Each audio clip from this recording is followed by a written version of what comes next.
강제징용 판결을 하고 나서 일본이 이에 대해서 크게 반발을 했습니다. 그런데 이와 관련해서 정부는 일본의 반발을 누그러뜨리기 위해서 우리 대법원이 결정한 것이기 때문에 그건 다시 말해서 일본 기업이 배상해야 된다는 판결이었거든요. 강제징용자에 대해서. 그 판결을 그러면 일본 기업에게 어떻게 강제할 것이냐. 그런데 일본 정부는 1965년 한일 청구권 협정으로 이것이 다 소멸했다라고 하는 입장이기 때문에 일본과 우리 정부가 머리를 맞대고 해법을 마련해야 되는 그런 상황이었어요. 그래서 우리 정부가 일본에게 제안한 것은 한국 기업과 일본의 책임 있는 기업들이 서로 출자해서 기금을 만들고 이 기금으로 강제징용 피해자들에게 배상을 하자. 또 위자료를 주자. 이렇게 제안했는데 일본이 이걸 걷어차고 제3국의 중재위원회에 끌고 가서 이 문제를 판단받아보자 이렇게 얘기한 거잖아요.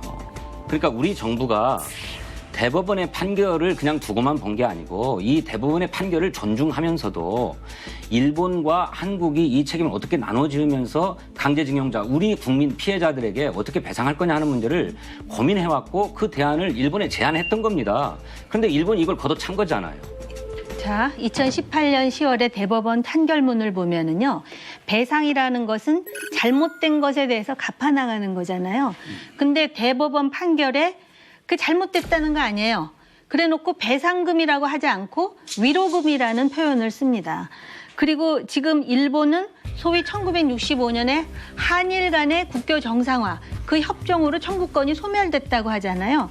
이 부분에 대해서 우리 과거의 정부들을 보면 고민이 있었어요. 심지어는 노무현 정부 때 위원회를 만들어서 그 위원장이 이해찬 현 민주당 대표, 그리고 정부 측 위원이 문재인 민정수석이었어요. 근데 그때도 이미 소멸됐다라는 게 우리 정부, 노무현 정부의 입장이었었어요. 공식 입장이었죠. 그랬습니다. 그랬는데 이게 2013년 고등법원에서 바뀌는 거예요, 사실은. 이걸 파기하면서 피해자에게 1억 원씩 배상을 하라. 이렇게 판결이 났어요. 이때부터 이제 그 박근혜 정부의 고민이 시작되는 거죠. 소위 그 뭡니까? 사법농단? 네. 이 사법농단이라는 것도 정부에서 정부와 정부 간에 1965년에 이 조약을 대한민국 사법부에서 이걸 뒤집었단 말이에요. 뒤집은 거에 대해서 이걸 어떻게 해야 되느냐. 이런 문제 때문에 일본 같은 경우는 대법원에 대법관 중에 하나가 율사 출신이 아닌 외교 전문가가 들어간다는 거거든요. 그러니까 여기서부터 이해관계가 달라지는 것이고, 청구권 협정에 보면 이의가 있으면 그 소위 서로 외교적인 노력을 하다가 안 되면 제3국에 주도하는 중재위로 가는 단계별 그 내용도 청구권 협정에 있다는 거예요. 그래서 그 전에 사실은 일본 정부가 그러면 기업이 자율적으로 해서 지원하는 기금을 만든다. 근데 거기서 어떻게 달라지느냐면 우리 정부는 1대1로 하자는 것이고, 제가 알기에 일본 정부는 2대1로 하자 그래서 거기서 의견 차이가 난 것이고, 그동안 문재인 정부는 대법원이 결정한 거라서 삼권 분립에 의해서 정부가 그것에 대해서 개입할 수 없다 그러다가 G20 직전에 다시 이제 그 얘기가 나왔는데 일본이 그걸 걷어찬 상황에, 그러니까 우리가 이거를 잘못 말하면 마치도 무슨 지금 일본 입장에서 뭘 얘기한다고 자꾸 그런 식으로 사람을 매도하는데 다 같은 대한민국 국민이에요. 근데 이걸 해결하려면 제3국 얘기 나오잖아요. 한국 입장, 일본 입장 있죠? 국제 여론이라는 게 있어요. 그러려면 우리가 저 일본이라는 나라한테 빌미를 안 잡히려면 어떤 식으로 전략을 가져가야 되냐, 이거에 머리를 써야 돼요. 의원님, 저는 의원님께서 일본 편을 들고 있다는 생각이 막 들어요. 1965년 한일 청구권 협정이 불완전한 협정이고 우리 입장에서는 매우 불만족스러운 협정이라고 하는 것은 주지의 사실입니다. 그런데 우리 의원님께서는 청구권 협정을 맺었으니까 이것을 금과 옥조로, 그러니까 제 말씀 좀 들어보세요. 금과 옥조로 섬기는 듯한 말씀을 하고 계셔서 대단히 유감스러운데요. 일본 편을 드는 게 아니에요. 누가 일본 편을 들겠어요. 문제는 그 이후에 우리 정부의 대응은 그것을 외교적으로 해결하는 노력은 그건 행정권의 영역에 속하는 거예요. 어느 나라든 마찬가지예요. 그러면 자, 미국에서 법원에서 만약에 우리 그 한국에서 뭐 덤핑하면 제소도 하고 다 하잖아요. 그러나 그것은 국제적인 협상이나 룰에 따라서 또다시 외교적인 그 역량을 갖고 해결해야 되는 것이기 때문에 그렇습니다. 그런 부분에서 우리가 조금 소홀한 측면이 있었다 하는 얘기를 이제 하는 것이고, 편을 들자는 건 절대 아니다는 거예요. 이겁니다.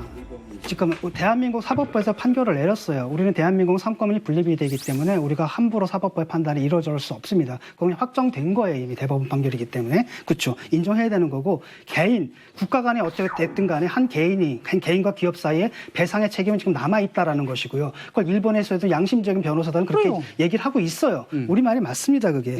그리고 또 하나는 뭐냐면 그럼에도 불구하고 그럼 행정권은 오케이. 그렇게 말씀하시는 거 아닙니까? 외교협상을 해야지. 그러니까 외교협상을 해야 된다. 그게 안 되니까 사법농단을 일으킨 거예요. 일본의 태도가 그게 아니거든요. 자, 여기서 그게 된다라고 하면 이게 왜 그 대법원한테 무리한 짓을 해가지고 구속될 사안을 만들었겠습니까? 그게 안 된다라고 믿었기 때문에 이런 거고 바로 그렇기 때문에 이 사람들도 뭐라고 생각하냐면 이번 정권을 무너뜨려야지 이 문제가 해결된다라고 보는 거라는 거죠. 너무 지나친 1965년에 극단적 그러니까 해석에 한국과 일본이 국교 정상화를 해가지고 결국은 국내법과 같은 효력을 가지는 이 한일 협정이 잘못됐다라는 것에 전제를 가지고 이제 출발을 해가지고 대법원에서 그런 판결을 내렸는데 상권 분립 때문에 개입할 수 없다? 그러면 왜 중립적인 제3국이 주도하는 중재위에는 같이 회부 못합니까? 한국 정부가. 그 이유가 뭐라고 생각하세요? 제가 일단 질문을 던졌어요. 그건 왜 그러냐면요. 그다음에 제가 이거 얘기 아직 안 끝났는데 이제 에칭가스하고 WTO 얘기도 나오잖아요. 저는 좀 생각이 달라요. 이 에칭가스는 지금 아베가 지금 오버했어요. 오버해가지고 지금 이제 주장을 하는 거예요. 근데 이거 만약에 우리가 그거를 북한에 넘겼다? 입증 책임은 우리가 있는 게 아니라 일본이 있어요. 근데 입증 책임은 없이 계속 주장만 늘어놓고 있잖아요. 그럼 한국이 할 일이 있어요. 한국 정부가 이런 전략 물자를 수출하는 것을 통제하자는 다자기구들이 있어요. 바세나르 체제라는 것도 있고 또 화학 물자와 같은 것에 대해서 통제하는 호주 그룹 거기 많은 나라들이 있거든요. 그런 나라들은 지금 우리처럼 한일 관계 문제에 대해서 이렇게 관심 없어요. 근데 일본이 저렇게 주장하면 한국이 뭘 넘겼나 의심할 수 있어요. 지금 외교 노력 중에 해야 될 것이 바로 그런 데 가가지고 이거는 일본이 지금 언어 도단의 주장을 하는 것이다. 이것의 입증 책임은 일본이 있다. 끝까지 늘어져서 당신은 어디서 그런 근거로 했는지 그거 해야 돼요. WTO 설사승서한다 해도 2, 3년 걸리는 거지만 반드시 제소해야 됩니다. 왜? 이거 분명히 강제징용이 단초가 된 외교 문제예요. 강제징용과 관련해서 또 제가 한일협정을 얘기하지 그럼 박정희 대통령 때 했던 그게 잘못됐다는 얘기거든요. 그런데 잘못됐어도 우리 정부가 한 거예요. 그걸 그 다음 정권이 뒤집으면 그 다음부터 국제적으로 조약을 맺거나 할 때 한국이랑 하겠습니까? 내가 안 알고 있거나 하겠습니까? 다른데 왜냐하면은 대법원 판결은 뭐냐면 한일협정하고 이 개인 배상권은 관계 없다라는 거예요. 네.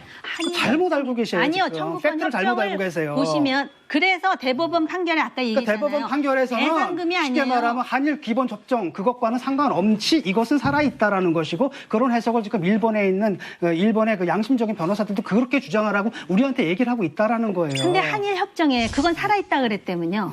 근데 그 청구권 협정에 예를 들어서 이게 한일 나와 협정에서도 있어요. 이게 배상이라기보다도 독립축하금이라는 거거든요. 그러니까 한마디로 그 논리가 맞다 하더라도 배상은 안 된 거예요. 우리가 축하금을 받은 거지. 그 청구권 협정의 내용을 보면 이거는 그렇기 때문에 그러니까 그런 사실은 인식을 갖고 있으니까 사람들이 자꾸 그걸 이상하게 인식이라- 보는 거예요. 그걸 인식이라 왜냐하면 그러시면 안 바로 그런 되고요. 인식이 있기 때문에 자꾸 수는 없고 그러니까 사법부를 왜곡을 해서라도 사법부를 갖다 농단을 해서라도 우리한테 유리하게 가져가겠다. 이러다 무리를 일으킨 거란 말이죠. 자, 지금 그 인식 자체가 대해서 너무 위로 올라가니까 협정의 내용에 대해서 얘기를 해야 반도체 되겠어요. 소재를 세 개를 규제하는 아니요, 그러니까 내 해보시라고요. 잠시만요. 그거는 말이 안 돼. 일본에서 이 처음 과거사 문제를 수출 규제라는 경제 문제로 키우더니 이제는 이것이 안보 문제로 조금 둔갑시키고 있는 그런 양상으로 진행이 되고 있습니다. 수출 관리에 있어서 우리 측에 부적절한 사안이 발생을 했다면서 슬쩍 이 북한 이야기가 나옵니다. 이 북한을 끌어들이는 아베 총리의 속내가 무엇일까요? 그 역사 문제를 가지고 건드리잖아요. 그럼 예. WTO 위반이에요. 이거는 정치 문제 가지고 무역 문제를 건드렸단 말이죠. 그런데 이제 그 뭡니까 예외 규정을 받으려면 테러 뭐 이런 게 있단 말이죠. 그렇기 때문에 북한을 끌어들이는 거고요. 또 하나는 뭐냐면 일본 사람들도 불만이 많을 거 아니에요. 어차피 경제 제재를 하면 그 손해를 자기들도 봐야 되거든요. 일본 기업들도 우려를 표명하고 있고 일본 국민들도 썩 좋아할 건 아니지 않습니까? 그럴 때 무슨 얘기를 하냐면 사린가스의 기업을 톡 건드리는 거예요. 예. 이게 가가지고 북한으로 넘어가서 그런 독가스가 된다. 이래가지고 사실 국내 정치용이라는 거죠. 이 사람들의 논리가 바뀌는 것만 봐도 이 사람들이 의도를 읽을 수 있다는 거예요. 사실 말이 안 되는 주장을 지금 하고 있다라는 거고 상당히 정치적이고 전략적이고 이런 것들이 깔려 있다는 거죠. 예, 사른가스 이야기까지 이제 꺼내 들어서 일본의 안보 위기론으로 지금 가져가려는 네, 그리고 의도가 아까 있는 것이다. 지금 그런 에칭가스 말씀이신 완전 거고요. 코미디인 게 사린가스 같은 거 만들 때 그렇게 고순도 비싼 가스가 필요 없대요. 북한에서 무슨 황산만 부어도 얻을 수 있는 건데 그걸 갖다가 그 비싼 값에 그걸 사다가 그걸로 만드냐? 네. 그러니까 완전히 말도 안 되는 코미디를 좀 저들이 하고 이게 있는 두 가지 거거든요. 이유가 있는데 네, 네. 하나는 경제 제재를 하는 이유가 안보 문제를 포함한 신뢰의 문제다라는 것을 강조하기 위한 명분을 쌓기 위한 부분이 있고요. 두 번째로는 아까 말씀드렸잖아요. 입증 책임이 일본에게 있는 거잖아요. 그러니까 아베가 여기서 이제 여러 가지 고려를 하겠죠. 지금 일본이 이 아베의 행태에 대해서 일본 여론이 상당히 우호적이라는 거예요. 근데 얼마 안 있으면 이제 참의원 선거도 있지 않습니까? 그런 복선이 있는 거예요. 네. 일본 언론들이 사실 좀 창피한 얘기지만 저희 언론보다 훨씬 성숙해요. 그러니까 주요 언론들은 그런 식으로 그 대응해서는 안 된다. 한국과의 관계를 라고 견제하고 있지만 그것이 지금 현재로선 묻혀 있는 정도 상황이거든요. 그렇기 때문에 앞으로 이제 시한이 이제 몇 개 남아 있잖아요. 지금 참여연 선거 뒤에 바로 7월 21일이 예. 참여 선거죠. 그렇죠. 네. 근데 그 바로 앞에 이제 그 제3국 중재위원회 갈 수 있는 시한이 하나 있고 네. 그 다음에 이제 마지막으로 화이트리스트 8월 말에 해제 여부를 이제 이제 결정하게 될 텐데 지금 현재로서는 특단의 변화 상황이 없지 않으면 그대로 차근차근 갈 것이다 하는 게 한일 관계를 걱정하는 일본 쪽 분들도 똑같이 얘기를 해요. 그동안 잃어버린 20년 동안 자기네가 겪었던 나름 울분. 그러니까 한국이 요새 좀 컸다고 우리하고 이런 식으로 막 나오는구나. 그다음에 작년 이후에 벌어졌던 이런 일들을 갖고 요번에 한번 한국을 길들여야 되겠다는 생각을 하면서 내부적으로는 이것을 전쟁할 수 있는 통상국가로 여론을 만들어 가는데 120% 활용하겠다는 것이 저는 근본적인 속셈이라고 생각해요. 그러니까 참여연 선거는 그 중에 한 작은 격어고 그다음에 그 북핵 문제가 됐건 이를테면 중국과의 관계 특히 일본의 제일 적국은 가상 적국은 중국이거든요. 그런데 이미 한미일 동맹에서 떨어져 나가서 이제는 중국 편을 드는구나 하는 그걸 갖는 순간 그때부터는 더 이상 그 한국과 애면글면하면서 잘 지내도록 노력할 필요가 없다. 그 더 중요한 이유는 과거에는 오바마 대통령, 그다음에 부시 대통령까지는 한일 간의 갈등이 생기면 일본을 뭐라 그랬어요. 야, 니들이 양보해야지. 게다가 위안부 협상하는 과정에서는 노골적으로 한국 편 들어가고 불만이 정말 엄청났었다고.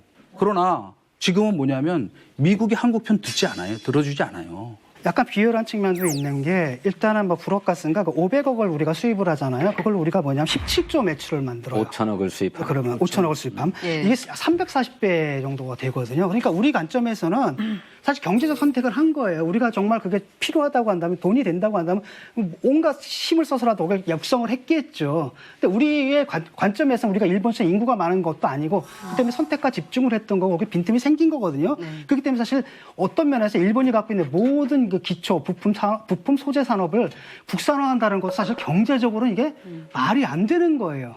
근데 그 사람들이 지금 저거 외교 문제화 또는 군사 무기화했기 때문에 이거 사실 우리도 그렇게 강요될 수밖에 없는 건데 이게 사실 경제적인 상황은 아니다라는 거죠.